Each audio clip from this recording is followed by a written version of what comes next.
start the intro.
Oh, here comes the speed boost. What up, homie? What's going on, everybody? Welcome to another podcast, Nicktendo Direct Podcast. Everybody's doing Soul Leader in here. Chips, what's going on? Skits. Yes, sir. Let me go ahead and mute that so that y'all don't have to hear my voice. Because that was messed up. But either way, how's everybody doing, man? I got some two guests. I got my homie Abaddon. You know, he was here last week. He's becoming a regular on here. What's going on, my dude? What's up? What's happening, homie? What's happening? I almost looked up here. Now the camera's here. I can't look here no more. What's going on, people? What's going on? This is Abaddon. Do I shop my channel? What I do right here? I mean, you just let them know. Say what's up. Okay. So do reactions, OST reviews, do gaming opinions, do a whole bunch of things on the channel. So check me out and just see how I speak about everything on this here podcast. Nick's a good friend, good channel. Make sure you're sub too. Yes, sir. Yes, sir. And then the special guest for today. I was on this podcast this Friday morning, woke up early, got my coffee. We had a good time on there. It was a good show. Check the man out, Mr. Boomstick XL. What's going on, man? Hey, man, listen, it's awesome to be here. I really appreciate the invite. Friday's show was complete fire from start to finish. Yes. Of course, I threw that special guest Nintendo question in there that everyone really kind of went to town on. And I'm looking forward to the topics you have because you do have a lot of hot button issues. 100%. And I think that and if you're a fan of Nintendo, you might want to just check in and listen to what we have to say. Yes, sir. Please do. Yes, sir. So, what's everybody been playing lately? Like, what y'all been playing? What games you been playing? I mean, I know Abaddon, you've been on an Octopath. I know you've been on that Octopath just like me. But yeah. But what else you been playing, bro? Octopath. More Octopath. And more Octopath. Yes, sir. Because here's the thing about Octopath. It's like when you think like me and my boy, we were just talking about this. When you think like you establish, you know everything, and you're good in the game, you find out a whole wave of new things you can do, and 100%. It's like 100%. I'm like, oh, come on now. I just got the hang of this game where I thought I could take a break, and now I got to find out more things. Yes, sir. Yes, sir, man. So, I mean, all I've been playing, honestly. Me too. That's all I really have been playing. Like I said, I've been working overtime all week long. That's all I've been playing was just Octopath and work and Octopath and work and more Octopath. And like I said, it's a great game. Chip says Breath of the Wild, trying to finish that one up. Yes, sir. Tune into his streams. He's been streaming that. Good dude. Mr. Boomstick, what you been playing, bro? You know, I've been chopping down the, there's a couple of things going on. First and foremost, one thing I really enjoy, I know this is a Nintendo show, but in regards to what we're playing, I've been in a challenge with the likes of Primal Eve and UK Dazarus and Randall Thor 19 in regards to gamer score, and I've been just chopping down my backlog, that I've had forever. And I'm I think I got 6,300 gamer score this month so far. I've been really just pounding it down. Right now, I'm playing I just finished Brothers, A Tale of Two Brothers, the HD version of that this morning. That game is fantastic. I'm playing through Tales of the Borderlands, which is something else that I never got around to. It's just, I bought it, and like most of us have these ginormous backlogs that we just never get to. And because it's the summer, there's not a lot going on. Octopath Traveler, I will eventually get my hands on, because that's a game that I think could sell consoles, to be completely honest, especially if you're an older gamer who grew up with the Final Fantasy Tactics and the Final Fantasy games and the Secret of Mana. I mean, you could. This game looks phenomenal. I know it's a topic, but man, it is. They did their job with this game, and I cannot wait to sink my teeth into it. Yes, sir. Yes, sir. Yeah, man, it's been a great game. Let's see here. Lieutenant Surge says about to get that Mario Kart. Yes, sir. Yes, sir. Texas Girls Don't Play. Welcome, welcome. Thank you for stopping by. Appreciate you. Been a minute. The Welsh Gamer also. He's in the house, my dude.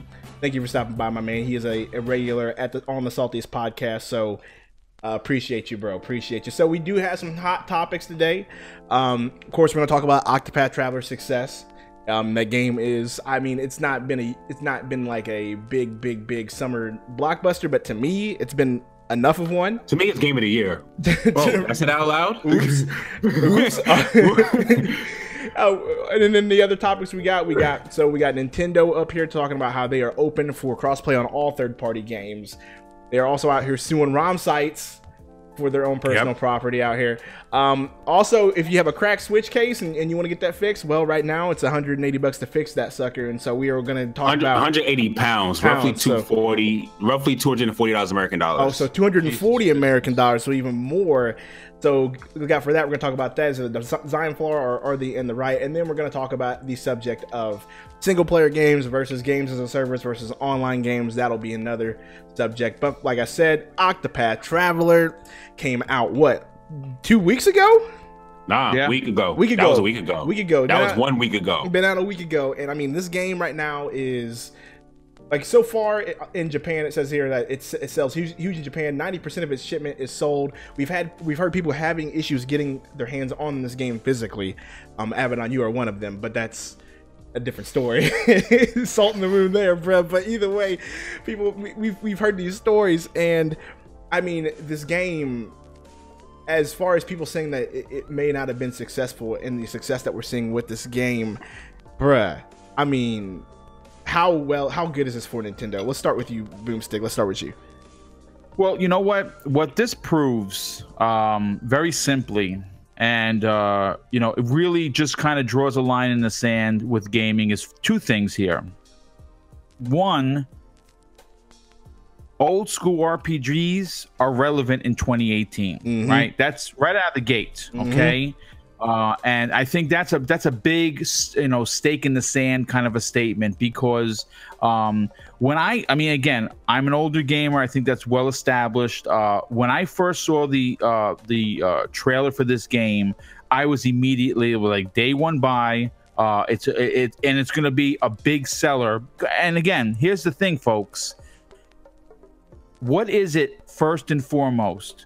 An exclusive. Right, I think somehow or another, we, with all of the big AAA games and the big AAA systems, and we somehow got lost in transition. That exclusives sell, and exclusives sell consoles, not just copies of the game, because obviously it's selling out everywhere, and that's a proven fact. I think that what you take away from this phenomenon is a few things. One, Sony and Microsoft need to take a step back and say, you know what? Smaller games can sell, and what you have to walk away from being a Switch owner is this game will sell Switches. The same way Mario will, and the same way Zelda will. And you know something? For a first-time franchise, that is big. So this is something that we already know it's selling well, right? It's already getting reviewed very well. So it's been received by two important people, the public and the reviewers. right? The media, this has become one of the media darlings of the Switch, yep. right along with the Marios and the Smash Brothers and everything else that they have on it. So we're going to see this not just be a one and done. This is going to be a franchise, and that is huge. 100%, 100%. Like we said last week, I wanted this game to do well because of the news that Square Enix would be focusing on the Switch based on the performance of this game. So, game's doing well.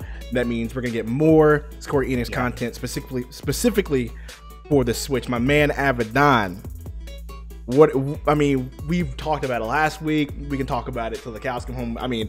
But bruh, like, what do you think about this news? How well it's doing? It's great news, honestly, because when you look at the fact that they have sold out a retail shipment all over, and then just recently they had a reshipment in a local retail store in Japan. They sold out within 3 hours. Woo! So that tells you in itself that this is doing big. This is doing big numbers, both retail and in digital sales, of course. Because think about it this way.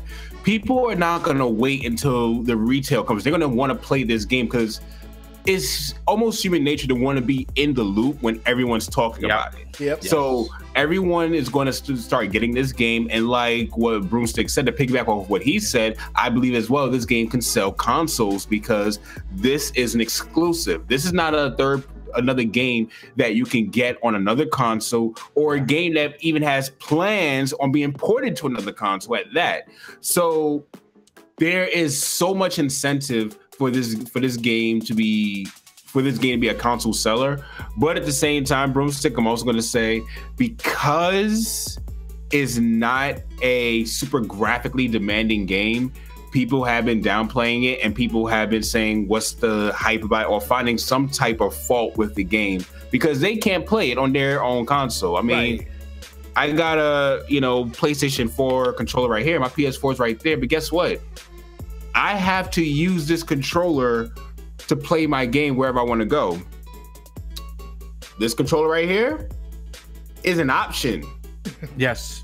Yep. Right. I can use the Joy-Cons attached to my Switch and play that game equally and have an equal amount of fun as I would playing on the TV. And that's one thing about Octopath Traveler that I will credit towards it. And a few other people, prominent YouTubers, have said the same thing that I've said with this. This is by far the best game on the Switch, in my personal opinion, that utilizes both the handheld and the dock mode equally.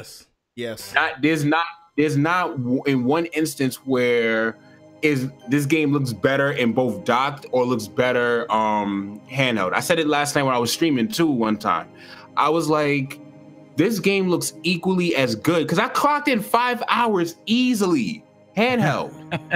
Easily handheld. Yeah. And I have about 20 hours in, but that's because I'm home most of the time. The time I was on the road for 5 hours, bruh, please believe I was playing that thing the whole time. 100%. So that's why I tell people that this thing is a genius, and I want to take it a little bit further to what you talk about on this podcast, Nick. This game has the potential to innovate newer games, not only by Square Enix, but other consoles as well, to start making games more like this that both provide an equal amount of gameplay and replay value on the Switch. Whew. 100%, man. Like I had to say a lot about that because I got excited when you talked about this, man. Man, I'm telling. Look, the game's doing well, and for me personally, I'm excited for selfish reasons. One, I want more support for the Switch. I want more games on the Switch. This opens the door for us to get more RPGs. I mean, we've talked about before. We've talked about before. What if Square Enix, they're doing the RPG Maker? We know that's coming. We've talked about, what if they want to do a Chrono Trigger remake or a Chrono Trigger remaster and put it on the Switch or port it to the Switch or whatever. This opens the possibility for more games to come to the Switch that I want. That's why I'm excited for this one. Smash JT in the house, Saltiest Gaming in the house. What's going on? RJ, what's going on? So yes, man. I mean, this game is a gem, 100%. And to piggyback on what you said, I almost prefer to play this game. If it wasn't for me streaming the game, I would probably play this game exclusively in handheld mode. It looks gorgeous handheld. Either way, it's a big winner. I mean, you know, you got to look at it from this point of view. This again, it proves that you don't have to have a $50 million budget on a game for it to be something special. Okay, Octopath Traveler is a prime example of what we grew up on can still be magical in 2018, and the fact that the portability factor that about the Switch on a game like this gives it makes anyone want to buy this game for those reasons. Okay, for a guy like me, to be honest with you, my Switch stays docked 95% of the time. Same here. And it is the truth. It stays docked because I'd rather sit down on my 60-inch TV on my couch and play. Yeah. But like we were talking pre-game, when I get my hands on this, when I'm traveling, when I'm picking my wife up from work, when I'm waiting at the doc's appointment, whether I'm doing some sort of where I'm sitting anywhere, this is coming with me. You know what I'm saying? This is the kind of game that you'll be thinking about when you're not playing it. And that in itself proves how special the title really is. 100%. Like I said, there's not much I can say about this game now. Abaddon, I know you're probably farther than I am because I've been working at overtime this week and I've been playing it here and there. So I know you're probably... Nah, not really. I just been grinding. Just been grinding. I'm at that point too because I went to go to continue somebody's story and I went to the boss fight and I got lit up. Really, really bad. I was like, you know what, man? Don't worry. It's a two level gap. I should be able to handle it. Got in there and this dude hit me with two of his big ultimate attacks whenever they get angry or whatever. Knocked me out. I said, you know what? I'm gonna go ahead and go out here and grind a little bit because there is no way. Octopath Traveler is awesome, but the more I'm playing it, the more minor frustrations I have with it. Frustrations may or not be the right word, but it's no Chrono Trigger or Final Fantasy 3. Nothing holds a candle to those two experiences or stories. Well, I mean, I have to agree, but back in the day, those two were just gems for whenever they came out. 100%. I feel like Octopath is the next level of what those games could be, if that makes sense. Well, you know what? I think what we're all saying here, easily enough, is you mentioned two big titles, and I'd like to throw Secret of Mana in there as well, as being one of those big SNES games. You know what I think, and again, it's only out a week and some change, right? So we have to just let it play out. But I have a funny feeling that Octopath Traveler is going to be put into that special panel of JRPGs, and that 10 years from now, when like it's the same way we talk about, wow, do you remember that Final Fantasy 3? Yeah, I remember that. Remember Secret of Mana? Yeah, that is what we're going to be talking about 10 years from now. Do you remember when Octopath Traveler came out? My God, that game was. And I think that just based on early previews, because I played both demos, and I mean, and then the demos don't hold a candle to the actual game from what I've seen, but they were still awesome. They gave you a nice taste of the game. I think that we have something special here, and I could not be happier for Nintendo, to be completely honest. 100%. Abaddon, you said you wanted to piggyback? Yeah, I actually want to piggyback off what Boomstick and Smash JT said. While it is no Chrono Trigger, it's no Final Fantasy 7, it's no Secret of Mana, it's a bridge gap between those games. Yep, sure, absolutely. It's a game that links the generation of who's used to the easier RPGs and those who are born who play those harder RPGs. Because I'm with you, Smash JT. When someone was showing me boss battles in this game and they was saying, I can't believe bosses could be this hard, I had to show them Materia Keeper and Lost Number from Final Fantasy 7. I'm like, do you know how many times I died? You talk about this boss took you a half hour to beat. I died for days. I had to go back out and train as a kid. It's like, so the lack of, the one thing they do get right in Octopath Traveler that I love so much is the lack of hand holding. There is no hand holding in this game whatsoever. No, none. And that's why I appreciate it, because it's not exactly something that you could say is a carbon copy of that generation. But because it's a bridge gapper, it has the opportunity to bring even more funds, because this way you can get some from the old generation and some from the new, and more people in the stores to buy the Switch. And that's why I think we have the reception we do with this game. Yeah, you're definitely catering to both sides of the coin, so to speak, for sure. Absolutely. 100%. So I think we've talked about this game as much as we can talk about this game. It's a great game. If you don't have it, go pick it up, because I want to see this game do very well. It has the potential to be RPG of the year. Avalon says it's his game. Without a doubt. It's his game of the year. So far for me, it's my game of the year. But that's just a niche, selection of gamers that this game exactly. This game caters to. So we're talking out of our butts here when we say game of the year. But RPG of the year, 100%. Easy. So we're going to move on to the next topic. And we talked about this on Mr. Boomstick's podcast Friday morning. Nintendo is open to crossplay on all third-party games. Former President Kimishima was talking, and he said that, hey, Nintendo is open for crossplay on all third-party games, not just select ones. So any third-party game that comes up and says, hey, we want to crossplay, Nintendo says as long as it's on the system, we are open to that. To me, like, this is good news for Nintendo, because one, I think it's a good move on Nintendo for them to do this. It'll give them good PR. It's a good move. It makes them look good. A good partnership, whatever. I also feel like this was also them taking a shot at Sony one more time. A little bit. Yeah, this is definitely a shot across the bow, dude. There's no doubt about it. So, Avedon, what do you think about this? That they're open to third party across they're open to crossplay across all third-party games on the system. Is that a good move? Is it good for them? Is it good for gaming? All that stuff. What do you think? I believe it's more games is always a good move. More games. Latest match, JT. What about X Revolution?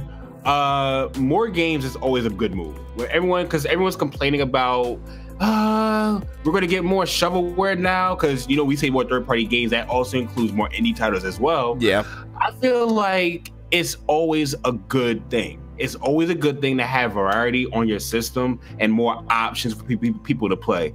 If you don't like some of these third-party games, for instance, I know this is a topic, I don't like half of Bethesda's games. Okay. I don't like the Doom game. I don't like Wolfenstein games. I don't really care for Fallout games. But there's a good market of people that love those games. So if they love those games, hey, they have it on the Switch. If people have more options, it increases the chance of them to buy a console along with Nintendo's first-party games. Because if you have the older games and then these companies commit and say, hey, we're going to make games for the Switch now, then it opens the possibility of getting the newer games that are going to come out eventually. Oh, okay. Yeah, Smash still here. I thought he was going too, bro. He said cheers. Yeah, I thought he was going too. All right, that's all good. It's all good. So you, either way, Boom, what do you think about this one, bro? We talked about this on your podcast, and it was a great subject. It was a long subject. I mean, it was a long-winded. A lot of us had a lot to say about it. So, what do you think about it, man?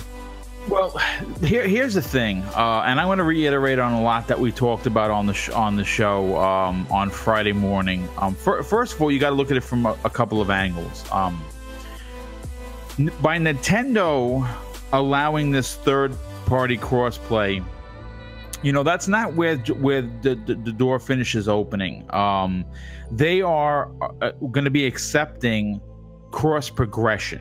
Okay, and I think that when we talk about crossplay being important, very few people bring up the cross progression and how important that is, and here's why. If you're a publisher, okay, you're a publisher, and you're going to put out game ABC, right? And you have a company like Sony saying nay for crossplay and cross progression because we want everyone on our system. We want the money, and then you take the second and third place people, which is obviously Nintendo and Microsoft, and you say, well, they played well with the 360 and Wii. If you remember that hey, listen, for the price of the PS3, you can get yourself a Wii and a 360. So come on to this team, right? You remember that? Right. Well, I do, and it worked well for them then. And what's going to work well for them now is this. if I'm a publisher and I'm putting out this game and I have a company, because listen, they may be in second and third place, but let's just call a spade a spade. Just because they're in second, third place doesn't mean that they can't hold a candle to Sony. It is Nintendo and Microsoft we're talking about. We're not talking about someone who's never been in the game like a Google, right? Right. Okay, so they are who they are, and we knew who they are. Okay, now when you say cross-play, you kind of make one eye open up, but when you say cross-progression, you open two eyes. And why? Because if you are a Nintendo Switch owner and an Xbox One owner, which there are a ton of them out there, I happen to be one of them. Okay, maybe both you guys on the panel happen to be one of them. Yeah, I have a PS4, so okay, but that's not happening. but it's okay. But my point is that as that publisher that's putting this game out, by allowing crossplay and then, of course, now opening the door for cross progression, you have the potential for a gamer like myself to do what? Double dip on a game that one gamer would only usually buy for one console. And why? Because because a lot of gamers use their Xbox for their big TV, and a lot of dudes travel. I mean, a perfect example of that is to take a guy like Mooch from MNC Mornings. That guy's traveling all the time. He is the kind of gamer that would double dip on a game like Doom, double dip on a game like Fallout 76. Why? Because he'll be able to pick up his Switch, go and do his work, travel for work, and still be able to play Fallout 76 on either system. And what's happening? Cross progression. All your information is going back and forth, no problem. That is an additional $60 sale that publisher would not have had. And I think that really is at the forefront of this problem. True. Like I said, like we mentioned in the podcast, like Fortnite has cross progression across all of the platforms with the Battle Pass. Yes. So we know it's important, and I think that's part of the reason why it's so successful the way it is. Like we mentioned, Salty's Gaming, he's in the chat. We talked. That was one of the reasons why he was 100% in plays on the Switch still, because hey, it's linked. His wife even set up an account for him, didn't set up his Epic account. He ended up deleting his Nintendo account just so he could relink his Battle Pass and his Epic account to a Switch. It was that important to him. So I mean, we know it's possible, and I think that is the big kicker there. Like once these games do come crossplay, will there be cross progression? Will I be able to pick up the Switch and then say, oh, let me play on my Xbox or PC, and will I get the same outcome? That much is important. Like Warframe, I'm really keeping my eye out for Warframe. Will Frames switch over whenever Switch comes out? Will there be crossplay whenever it comes out for the Switch?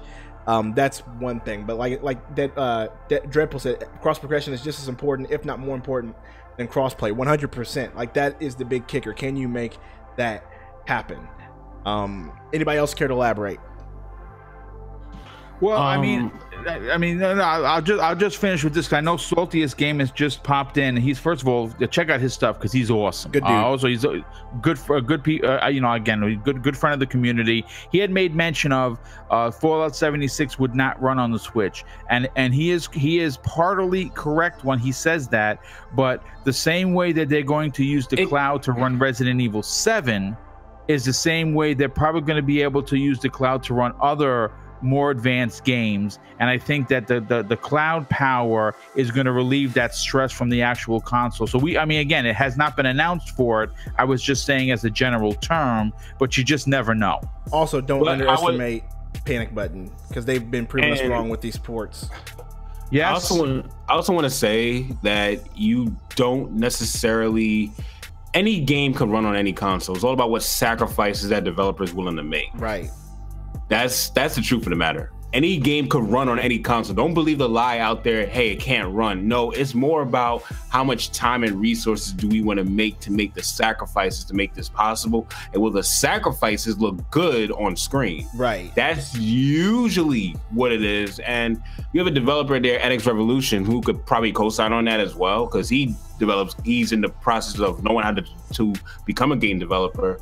It's all about the process and how many sacrifices you're willing to make.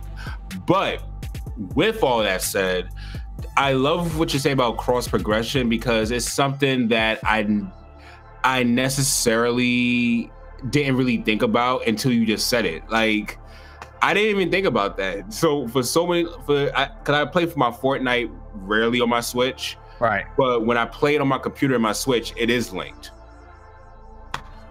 Yeah, it's one of those. It's as important, and of course it is important, because without one you cannot have the other. You can't have cross progression without cross play. So of course cross play is going to be the first words out of anyone's mouth. It's just that a lot of people seem to forget how important the cross progression is, and to see Nintendo do that with Fortnite, literally the hottest thing since sliced bread, really does open the door for what they want to do moving forward with other third-party games. I actually want to go back. Hold up, time out. Salty's game, and actually know what you're saying is false. Any game can run on any console. It's up to the developer. It's up to the tongue-tied. The developer to say what they want to put on the game and how many sacrifices they want to make. The game doesn't determine the specs, the developers do. So they can downsize the game. It's all about downsizing the game. It's all about deciding what textures you want to put on the game, what type of filters you want to use in the game, how much of this you want to use in the game. It's all about what sacrifices you're going to make the game run on the console. That is what determines what runs on the game. 100%. It probably won't be, like, if we're on the subject of Fallout 76, it probably won't be on the Switch just because of what the game is. It costs too much. That's what it is. It's a money factor and time factor. It's a money and time factor. That's the main issue. Right. Either way. So we're gonna. I'm not saying they are important, but you downsize the game so it runs on the current GPU and CPU effectively. All right. So we're moving on to the next topic. This topic got heated, and we gotta move on. So either way, we're moving on. Thank you, NX, by the way. We're moving on to the next topic. So, I mean, you'll hear this news. Personally, this news disappoints me, and I'm gonna incriminate myself here because, I use LoveROM a lot. So I'm gonna incriminate myself here. I use LoveROM a lot to get these ROMs, and so Nintendo's out here. They're suing LoveROM for $100 million due to piracy and copyright trademark infringements. And the site is now shut down. The domain is for sale. It bums me out just because for that reason, because that's where I got a lot of my ROMs. Like, if I had to be real talk, I'll criminate myself. Sorry, Nintendo, but it just is what it is. Do you think that this, I mean, yes, it's Nintendo's property. They have 100% right to do it. Do you think that this is a big deal? Because people are kind of giving them a lot of flack for it. Like, come on, dude, it's Nintendo games. It's all Nintendo games. Like, why do you need to do that? But it's Nintendo's property. Abaddon, you said you watched RGT85's video and you agree with him, and you had some things you want to say about this. Go ahead and get into it. I agree partially with what he's saying. It's like, and I also have my own points where I agree with Nintendo. Here's the thing. Let's make one thing clear. They are completely in their rights 100. To sue. And a lot of people are saying, you know, the $100 million is a high price. Here's the thing. I don't think people understand that it's a scare tactic. It's one big scare tactic to make people say, yo, you know what? We probably shouldn't be doing this anymore. And once the scare tactic is effective, then under the table between LoveROMs and Nintendo, there's going to be a settlement for way less than $100 million. I promise you that's going to be the case. That's usually how this goes because Nintendo knows they don't have $100 million. Right. Nintendo knows they don't have $100 million. They know this is going to end in a settlement. It's a big chess game. It's all to make them say, you know what? We want to make them stop this, and we want to send a message to everyone who's doing the same thing to take down our ROMs, our intellectual property off your website. Mainly because they are the only gaming company to have 20 to 30 years of original IPs that have longevity, that is still going today, that still have their old titles that have extreme value. value to the point that people still want to go. Now, where people are saying that, is this really fair for Nintendo to do this? Yes, it is, because you could play these games as mobile games. You could download these games onto your phone and play these games as legit mobile games onto your phone, which creates an even bigger value that Nintendo is not providing currently. So now when you provide value in another way that the original company is not performing or not giving, this creates expectations upon Nintendo that is not upon them. Once expectations of a company is put on them, given by another company, yes, I can understand why Nintendo says, let's put you out of business because you're making things harder for us now. Right. You're making more expectations on our Switch Online that don't even have to be there. You're saying, because watch when Switch Online comes out, well, why isn't this game here? Why isn't this game here? Why isn't this game here? That's because you've been playing ROMs, being used to ROMs all the time. You have an expectation to see some of those same ROM games onto your Switch. Right. Boomstick, what you got, my dude? Well, here's the thing. Nintendo is a company you want to root for, but at the same time, they are a very frustrating company to root for. And basically what I mean is this. You take, for instance, my channel is 1000% by the book. I try not to use cursing, when I'm doing my live shows. I mean, they do slip out, but they're not offensive. My chat is usually very well maintained. My videos are all legit. No clickbait in my titles. But when it comes to doing anything Nintendo, when I'm going to do a Nintendo story, I kind of do a gulp, because you can't use any gameplay. And that sucks, because they will immediately hit you up with a copyright strike, and they're notorious for that. So this kind of terror tactics, as I would call it, by saying $100 million to a company that probably doesn't even have a third of that, does not surprise me in the absolute least. Is it in their right to do it? Yes. Do I feel bad for the ROM folks? To some extent, but it is illegal at the end of the day. You know what I'm saying? I mean, ROMs are good, but they're it's like saying like this. It's not okay to rob a bank, but it's okay to steal a candy bar. Well, kind of, it's not okay to steal a candy bar, right? So it's the same thing of with the ROMs. Yeah, they're good for the people who can't afford. Like, for instance, I'm not going to sit here and front. I got a Raspberry Pi. I have 1,000 Nintendo games on it.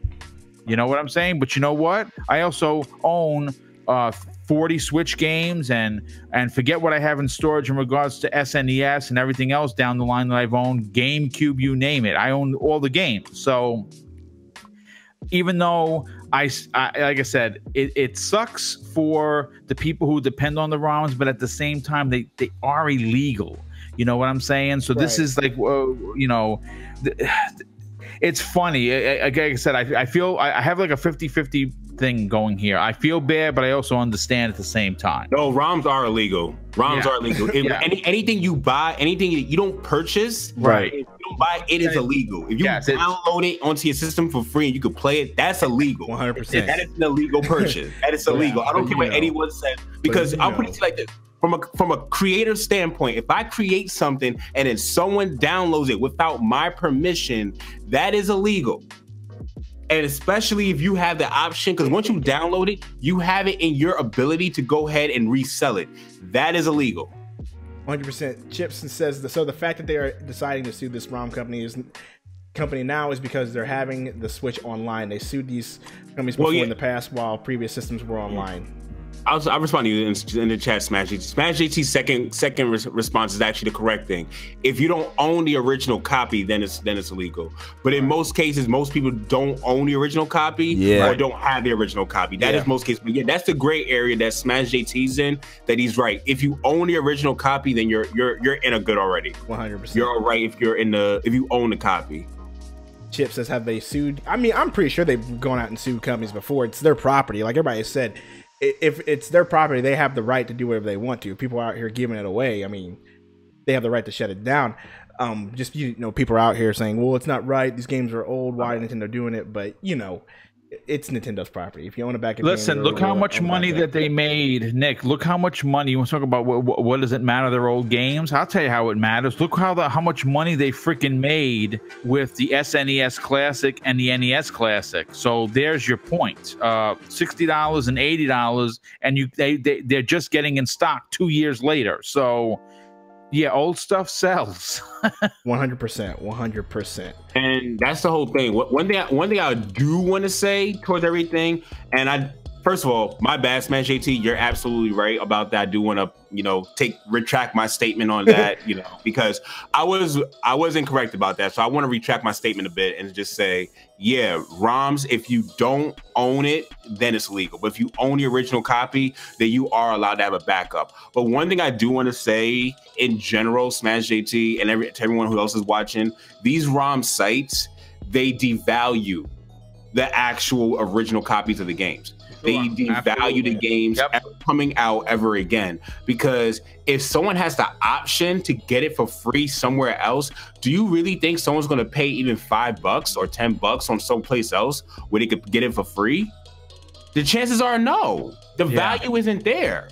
There is no incentive. It takes away from Nintendo's competitive edge to say, hey, we still have these games that you can get, and you know what? For this small price, you can play these games all over again. It takes away that incentive when you have sites like Love ROMs, Cool ROMs. I don't know if ROM Nation's still, I don't know if ROM Paradise is still up. But when you take away from these sites, when you have these sites up, it takes away the value of Nintendo games. True, 100%. Well, I think we've hammered that topic into the ground as much as we can. ROMs are illegal. If you have a backup, they are legal. There's a gray area there, all that good stuff. Either way, Nintendo's coming after you if you have illegal content. Yeah, either way. Moving on to the next subject. So, there has been an issue come up with the Nintendo Switch lately. YouTubers such as Smash JT have talked about it.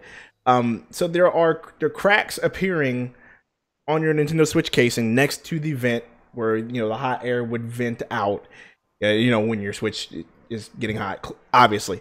But either way, so now we are seeing that Nintendo are charging up to 180 pounds. So correct me here, 180 pounds to fix the Switch case cracks, which Abaddon, you said that was about what, 200 and... That's about $236, $240. So about $236, $240 to get that fixed. So if you have a crack there, you have to get it fixed. Now, people are saying that this crack is appearing because of the heat. They're stress cracks. But apparently Nintendo has not accepted that it's a design flaw. They are just saying that it's just wear and tear from your standpoint. So this sparks a debate whether or not should Nintendo take a second look at this and say, okay, this is our fault, it's a design flaw, let's go ahead and fix it. Or are they just going to continue to be out here saying, hey, it's not our problem, we're going to be charging you $240 to fix these things? Boomstick, let's start with you. Okay, well, immediately there's the potential for a PR nightmare is so relevant in this subject, in this topic today, that Nintendo is what I would like to think is still on that Switch high, so to speak. They are the darlings of the generation so far. Because of what the Switch can do, right? Not what it can't do, but what it can do. Everyone is enjoying their Switches. This particular issue is wreaking its ugly head 18 months after the system has gone out. So it is, it is something I think that they cannot just bury their head in the sand with. This is something that's going to have to be looked upon by the people in Nintendo. Now, if they come out and admit the fault, like let's say for instance Microsoft did with the Red Ring of Death, and they just kept replacing them and fixing them, and it cost Microsoft billions, right? Yeah. So I don't necessarily know if And again, you got to remember this, that problem started almost immediately after the 360 launch. So it was a design flaw, whereas this is now showing up as a problem. Remember when it first launched, the problem with the scratches on the screen, that was like a big deal, and that just completely went away. And now this is showing up, and it's, like I said, 18 months into the console's life cycle out in the wild, it is now wreaking its ugly head. So you got to ask yourself, you know, again, I'm not saying that people are hard with their systems, but I don't have stress cracks on mine. And like I said, I do have a nephew. He does kind of rip it out of the dock, but he is respectful when he puts it back in. And I haven't had any scratch screens, and I haven't had any stress cracks on the system when he's putting it back in the dock. So, you know, I don't know. I mean, it's hard to say. I mean, if people are leaving their consoles on for 18 hours at a clip, maybe that would be a problem. But, you know, I'm going to say this. I'm not going to blame the consumer for this. And I'm not going to say that because the way they put, you know, I mean, I don't know whether they slam it down into the dock or they politely put it down into the dock. So I don't want to immediately blame the consumer. But I do think Nintendo does have to save face with this. And I think they do have to come out with a statement that says, you know, at least publicly, we are currently looking into this and we will be getting back to you. I don't think they can completely be like, well, you know, it's not our problem, it's your problem, because that is not going to be good. No, it won't be good. NX Revolution says the difference between this and the Xbox Ring of Death is that the Switch is still perfectly functional. I treat my Switch like a baby and I have cracks in mine. Had it since launch. Now me, that's my story's opposite. My kids have my Switch all the time, so if I got cracks, I'm just going to assume it comes from them. But either way, Avidon, what do you think about this, bro? It's a touchy subject. I will say that it's a touchy subject because when I looked at the article and I saw the amount of people surveyed, it's kind of hard to really. Was it 1,000 people? It's 1,000 people and only 20%. So that's 200 people. Right. So 200 people divided by, let's just say 18 million people. That's less than 1,000th of a percent of people. Right. So the data is relatively small, and still that 1,000, it all depends on the demographic that was surveyed on top of that. That's true. Yes. So there are so many things with that I have personal issues with, because I'm a person of data, and when I see data in surveys, I always skeptical because I don't like data. I don't like surveys. I don't like surveys because it can be doctored too, you know. Exactly. Yeah. Exactly, for a purpose.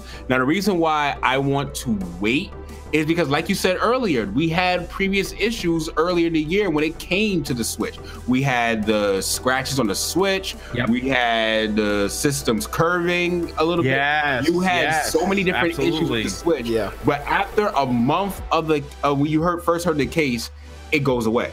Yep. And it never came back. Exactly, and it never comes back. You don't hear people say, hey, I still have scratches on my Switch. Right. So I feel as though some more time needs to go by in order for us to say it's worldwide, it's an epidemic where Nintendo needs to take responsibility for this. Now, in terms of the price point, when it comes to the to fixing this, it's more so because of the positioning of the crack. The positioning of the crack is so close to everything where they don't want to risk losing any of your data. Oh, yeah. So they have to deconstruct the old Switch and put your stuff in a brand new Switch to hold all of your stuff together. This way, you get a new Switch with all of your saved memories still intact. That's why we don't have the cloud yet, so that's a good point. Exactly, because there's no cloud, which you could put Nintendo's fault right there. If Nintendo had the cloud service, then that fixing price would probably be a lot less than, because, hey, well, if we mess up your Switch, then we'll call it our fault and we'll just make you a new one for a lesser price. But because they don't have the cloud, which you can't call Nintendo fault on, hey, if they're the cloud, this one costs so much. Hey, that's a good point. Then, hey. That's a great point. But here's the thing. It's like, it's the positioning of where the crack is. The crack is close to your hard drive, and they mess up that hard drive, then you have a much bigger issue. People will be more upset of losing all of their saved data. Yeah. Than That's a fair enough point. I'll be really upset if all my Xenoblade Chronicles 2 hours are gone, if all my Splatoon 2 hours are gone, all that. Right. So Raikou says my Switch feels a bit swollen at the top, nothing major, but it makes sort of a snapping noise when you press it together. Does that make sense or resonate with anyone? Not 100% sure about that one. Smash JT, I had many people respond to my vid say they noticed cracks after watching my vid. I was surprised by how widespread it really is. I'm not personally affected, but I've had friends send me pics of them. Jeff says his Switch is good. Your play too. I think the worst problem I've had is still spotty left Joy-Con performance when detached. Just not willing to send it off to repair. Fair enough on that one. Nintendo should be offering an insurance plan. That's true. I wish they would. That'd be good on them. They should. That'd be good on them. Let's see here. Nintendo since it's fixed that issue too. Okay, let's your play too. All right. I think that this issue is. It's one, like you said, they need to look at more. I wish they would just go ahead and just eat the price of the fix. But like you mentioned before, now that it all makes sense, no cloud backups, you have to literally pretty much take your data, put it into a new Switch. That's kind of a tough fix to make. I got to be honest with you. Outside of the Switch not working, I would not trust anyone until that I was able to somehow transfer that data or have cloud backup. Right. Man, could you listen? I put, let's see, 140 plus hours into Zelda, right? If I lost that, I'm gonna be 48 in September. I would probably be sitting on my couch crying. I lost 140 hours. I mean, that's not something you could replace, man. You know what I'm saying? So, you know, again, the cracks.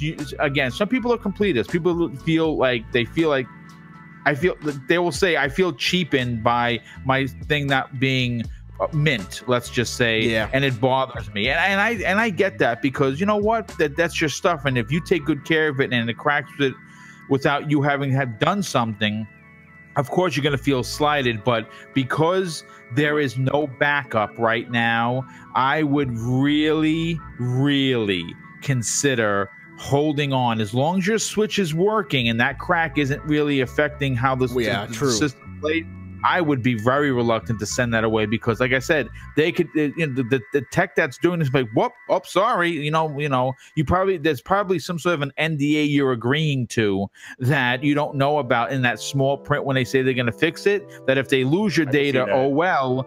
I don't know, man. Like I said, that cloud stuff is coming, and I would hold out for that. That's just me. Raikou says, I'll buy the next iteration of Switch ASAP. Hopefully it'll be good to go. Until then, that's actually good. That's a good topic before we get into the actual next official topic. How long do you think it is before Nintendo comes out with a new rendition of the Switch? We've already heard them saying, no, we're not going to do it. Yeah, we're going to hold on to this thing for 7 to 8 to 10 years. But do you think with these issues that keep coming up, and maybe possibly if, these next two consoles come out and all of a sudden they're beyond powerful and they can't keep up, do you see them coming out with a new rendition anytime soon? Anybody want to elaborate on that one? Not anytime soon. Yeah, brother. I'll let you jump on this. All right. I don't see them coming out with anything anytime soon. I think they want to use this and ride this down. If anything, you won't see so much of a new rendition. You won't see too much of a new rendition of a Switch. I've called this when the Switch first came out. What I see happening with the Switch is they're going to have tablet upgrades. And the Switch is the first modular console. And I've went over this. My Switch is too far away. I don't want to get up off the live stream and show you guys. But the Switch, you could detach the Joy-Cons, and the dock is its own entity, right? Right. All you need to do is make a upgraded tablet and sell that tablet for about $100 or $150. This way, all you're spending, instead of buying a brand new console for $300, you pay half the price for even more powerful console. That's actually a great point. That's a fantastic idea, and putting that new chip in the tablet and upgrading the tablet. That's actually a great point. I would love for them to do that. 100%. because all you need to do is slide the Joy-Cons in, make the Switch, and the Switch itself can still stay the Switch. Because think about it, phones do it every single year. Yes. Phones do it every single year. Nintendo, I guarantee you, are thinking along the same process of how phones upgrade their phones. Nintendo is going to upgrade their Switch they're going to probably lengthen the lifespan of phones. So probably about 3 to 4 years. Make a new Switch, make a new Switch, make a new Switch, and just a tablet by itself. And hey, you can buy the new tablet at the store right here, and the tablet will have upgraded graphics, it'll have an upgraded video card, it'll have upgraded memory. Shoot, don't be surprised if the next Switch will have 512 gigabytes of onboard storage off the bat. Please, absolutely. Thank you, please. Don't be surprised if the next Switch has 1080p 60 frames per second. Yeah. Don't be surprised, because if you really think about how technology moves in the next 2 to 3 years, that stuff is going to be inexpensive.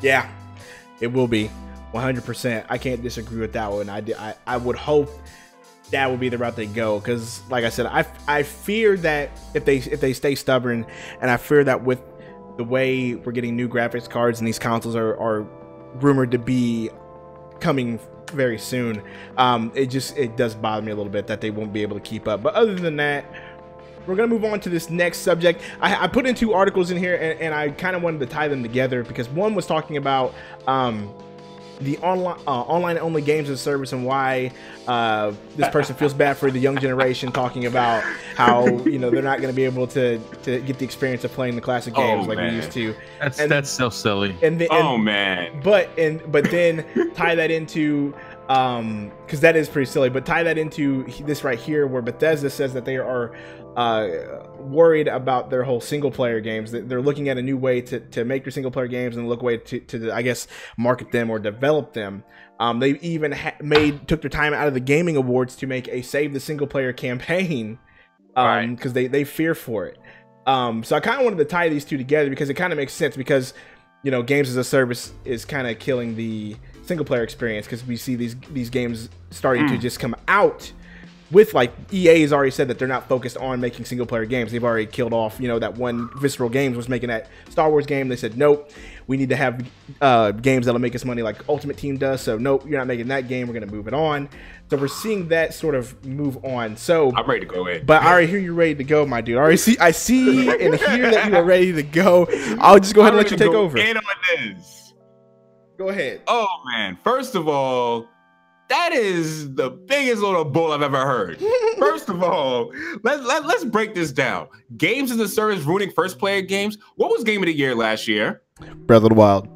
What game is hard to find right now as of this second? Octopath Traveler. What are those games? Are those single player games? One-player games? Single player games. What's also being selling like hotcakes? God of War. God of War. That's another game. Detroit Become Human. What's another game that has high hype about coming this September? Spider-Man. Yep. Another game that is that's going to have another hype coming out. Kingdom Hearts 3. Let's bring it back even further to more games. What game sold the most games on the Switch right now? Mario Kart 8 Deluxe. That's not an online only game. Right. Xenoblade Chronicles 2 sold over 1 million copies. Kirby All-Star Allies sold over 1 million copies in less than a month. Yeah. So I don't want to hear about this. You got games like Dragon Ball FighterZ, Xenoverse 2. You got Smash Brothers coming out at the end of the year. You want to sit here and say that kids have it worse than us because we got to play Zelda Ocarina of Time and they have Super Mario Brothers? Yo, kids got it better than us. 100%. I remember when I had to move from different places and I moved from different neighborhoods, I couldn't play some of the same games with my friends because we weren't in the same neighborhood anymore. Now, like, hey, what's your gamer tag? Yo, what's your friend code? You can call your friends up and still play the same games with your same friends who live in different neighborhoods now. You can play with people across the world that you call exactly. friends. You can play. I can play with my buddy Nick. Yo, Boomstick, you cool if I get your friend code? We can play games right now. Yes. What's stopping us right now from going on playing other games that are not online only? I mean, the games are online only. if we want to. We have that option of online only. And you know what? That's fine, because if you don't want to play online only, guess what me and Nick are going to be doing? We're going to be playing Octopath. Boomstick, if you have any other game you want to play, you can play any game you want to play. Single player, yeah. The fact that they're saying that these are killing one-player games, they're not. Your games just suck. And it's being revealed. Oh my goodness. Oh man. So hold on. Is that a shot at Bethesda right there, or is that what you're saying? Because I mean, why would they have come out and said, hey, save the single player campaign during the Game Awards, and why would they say that, hey, we kind of see a paradigm shift here? Why would they be concerned about it? I mean, we saw them take Fallout 67 and turn it into a sort of MMO style game. That's never been done with them before, other than Elder Scrolls Online. Here's the thing. The fact is, they market towards a very small demographic, and they're successful in that demographic. Don't get me wrong, marketing towards a specific niche in a very small down and a narrow down niche is good, but you're not going to do as good if you just make a quality game by itself that's enough for everybody. Fair enough. Boomstick, what you got for me, dude? Well, look, the way you have to look at it is like this. First of all, that article was ridiculous. Right. The guy that wrote it, first of all, I don't know how old he is or how long he's been gaming, but every point that he tried to make of how these poor kids on this generation have it so terrible is the most idiotic, irresponsible journalistic thing I've ever seen. Okay, because back in the days when I grew up, do you know what playing with your friends were online? Was someone sitting next to you on the couch? Couch play. Yes. Okay. Couch play. Bringing all your 64 controllers over, bro. Yeah, playing GoldenEye with my brother Neo Mental and the rest of my good friends, right? With a screen that was cut down into fourths. Okay, that was playing online. Okay, so these kids have it fantastic when it comes to what's made available to them, because you got to remember, you want to see what graphics really look like, you try playing Resident Evil 2 now, and if you're some new cat coming on the scene and you buy yourself a PS4 or you get a PS4 for Christmas, and in January you're playing Resident Evil 2, you know what? I'm jealous, because I got to see the shitty version and play through that 100 times, and you're getting this dope-ass version that's completely unbelievable. So I don't feel bad for the kids, okay? That's number one. Number two, in regards to single player games going away, or they're going to be somehow shortchanged. Look, I'm going to say this right now. Games as a service is here to stay, because games are expensive to make, and companies want to continue to make money off of those games until the next iteration comes out, whether that be 3 years, 5 years, 7 years, or whatever. You take, for example, a game like God of War. God of War, as it stands right now, is my personal game of the year. It is a single player game. It's not a 20 and out game. I put 57 hours into that game and still haven't found everything, because I loved it. I checked every nook and cranny.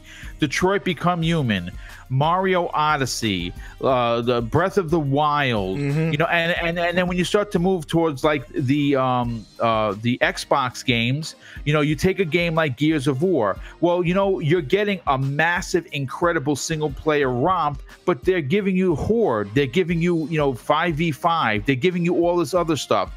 Halo is good like that. Forza. You don't have to play with anybody else playing Forza Horizon 4, but you can if you want, right? So the single player is never going to go away. In regards to Bethesda doing that campaign, I understand why they did it, but referencing Fallout 76, the Fallout community has had, we're talking about, 360 generation moving forward. We're not talking about the old days. You had Fallout 3, you had Fallout New Vegas, and you had Fallout 4, right? And those games were fantastic single-player games, but the fans have been calling for a multiplayer in that world.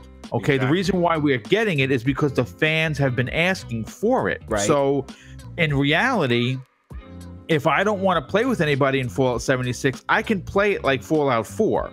But if you want to involve your friends, build a community, and get all this and do all this online stuff, you can. So like I said, the article was ridiculous. Single player games, they may not be the single player games of like the 80s and 90s that we grew up with, but they're still relevant. And they're still going to be here. They're just going to have a service model added to the back end of them. A perfect example of that is you take a Titanfall 2. Their single player campaign that was crafted by that team was probably one of the best single player for FPS games in a very long time. It told a very emotional, strong story. But then when you were done with that, 15 to 16 hours of playing that, you went right into the multiplayer, and you didn't have to if you didn't want to. So single player games are going to still be here. And a perfect example is seeing what Nintendo and what Sony continues to do with their first party games. I actually want to piggyback off that. I want to really just emphasize this isn't anything new. Like, mobile games been doing this since like Candy Crush and stuff like that. Yeah, people like these games as a service because they are, to be honest with you, they're the most respectful of the gamer's time. You can just pick the game up and play it and go and put it right back down. Yep. Most of these one-player games, they don't give you that. Yeah, you gotta invest time. You have to grind. Like, I love Octopath Traveler, but the reason why I only have 20 hours in, which most of my friends have like 60 hours. 60, I say only because in comparison to my friends, they have like 60 and 80 hours in. Yeah, I don't know what they're doing with their lives, bro, but we over here working. Skull Stomper, what's going on, my dude? They got 60 to 80 hours in already. Me personally, good night. I was only able to get 20 in the last 9 days. I was only able to get 20 hours in, and that's 5 of those hours I was on a road. True. So seriously, I have to understand. I understand why people like games as a service. I understand why people like Fortnite. I understand why people like Warframe or what other game, Paladins. All these free games that are coming to the Switch and all these other free games that are on other consoles. They like them because one, it's fun to play with friends. They're real fun. Well, I only have about 15. It's real fun to play with friends. Mm-hmm. It's a lot of fun to play these games with friends, and it's also something that you say, you know what? All right, I played a few rounds. Let me go ahead and get some things done. It's so easy to pick these games up and put it down. With these first player games, it's like, man, I gotta go ahead and find this save point. Man, I want to wonder what's going to happen next.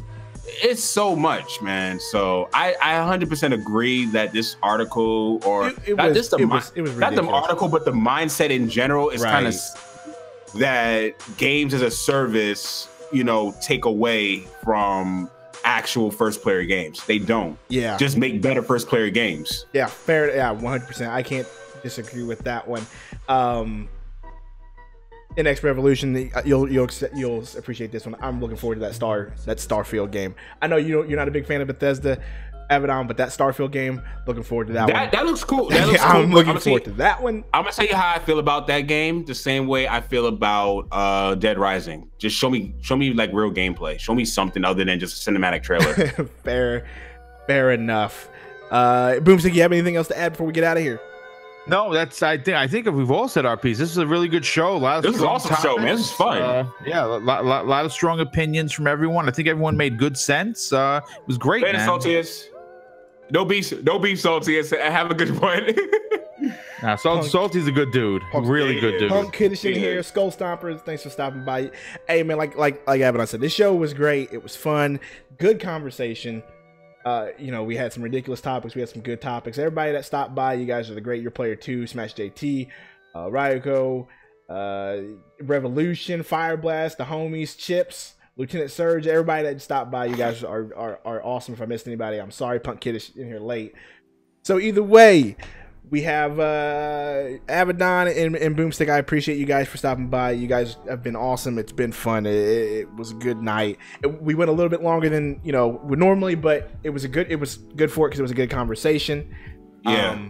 But Abaddon, let the people who don't know who you are, let them know who you are, what you're doing with the channel, all that stuff in the future. Let them know all that stuff.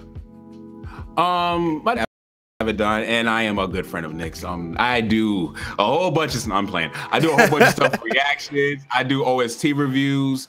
I do gaming opinions. As you see, I'm an opinionated person. I say a lot. So if you like how I am here, expect more of that on the channel. I've talked about Amazon Prime and how crap their service is, and I won't elaborate on that. Nah, we're not. We will not. And I pretty much will have a lot of fun, so you can expect a lot of that on my channel. I also live stream weekly, and I also do a podcast myself every Friday night, 10:30 p.m. You know, everyone's home, and if you're 30 and up like me, you're probably home anyway, so come on by. Yes, sir. Yes, sir. Mr. Boomstick, the man, I appreciate you for stopping by. I appreciate you having me on Friday on your podcast, and like I said, that was good fun. Me, you, Noof, the homies, and this one was even more so fun, man. And I appreciate you for stopping by, man. Let the people know where they can find you, Twitter handle, all that good stuff, what you're doing, what you have down the pipe. Let them know. All right. Well, first of all, it was awesome tonight. That's number one. I appreciate the invite. It's always good talking games. It's something that we all enjoy doing. It's something I really, truly love doing. I'm relatively new in regards to the YouTube scene. My channel started November of 2017, but there is nearly 150 videos up there, and there's no clickbait. It's all legit. I do multiple live shows a week. Obviously, you were on Breakfast with Boom, which is Friday mornings. Yes, sir. I have on Tuesdays, I have Boom's Pop-Up Podcast, where we touch on it's usually a one-on-one guest situation, and it's usually just one topic. Sometimes it's something that's relevant, and sometimes it may be something we will revisit. Like for instance, we revisited several older titles. We talked about a couple of weeks ago, we talked about Gears of War 5, and the week before that we talked about Anthem coming out. And this past Tuesday, like I said, we sometimes dig deep on older titles. We talked about Mass Effect Andromeda and what went right and what went wrong with it. So if you're interested, please, take a look at the channel. Like I said, it's all legit stuff. There's no clickbait. Oh, I appreciate that very much, dude. I actually just subbed your channel, as a matter of fact. Appreciate that. I don't like to try and trick the viewer. I want you to come to see my work because you respect what I do. I don't want to trick you in there for a click. Clickbait is not my kind of cup of tea. And if you want to hit me up on Twitter, my DM is open to everyone. You have a message, you have a question, you want to talk about something, hit me up in a DM, or just follow me on Twitter at Mr. Boomstick XL. And once again, it was great being here, guys. Thank you. 100%. Cool. You guys know me. It's Nicktendo Direct. Appreciate y'all. Sorry that I've been kind of lagging on videos this past week, man. I've been working 60 hours this week, so hopefully I'll be back with some more videos for y'all next week. But either way, appreciate y'all for stopping by. Sub to the homie Abaddon if you haven't already. I'm gonna post his link here. Boomstick, his link is in the description. Saltiest Gaming, appreciate you boy for stopping by. Like I said, sub to him as well. He's the reason why I got into the YouTube game, period. So appreciate that. Your Player 2, Lieutenant Surge, everybody, appreciate y'all for stopping by. It's been a good night. It's been a good night. Good night. And so next Sunday, 8:30 Eastern time, 7:30 Central, we'll be back. Appreciate y'all. We'll see you guys later. Later, everyone. Peace.